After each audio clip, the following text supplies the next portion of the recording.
Hi everyone, in front of me I've got Xiaomi 14T Pro and let me share with you how to check IMEI number of this device. So in this video I'll show you two different ways. The first one requires entering the secret code. So let's open the dialer, tap on the keypad and enter the code, which is *#06#. And as you can see, thanks to this code we are provided with both IMEI numbers of this device. So let's tap on OK and let me show you another way through the settings. So we have to tap on them. Now let's tap on About Phone, which is at the very top of this list. Scroll down and enter detailed info and specs. Here we have to scroll down to find the status again, so it is really hidden.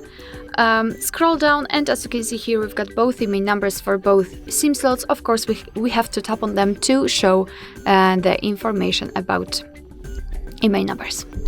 Alright, so that will be all. Thank you so much for watching. I hope that this video was helpful, and if it was, please hit the subscribe button and leave the thumbs up.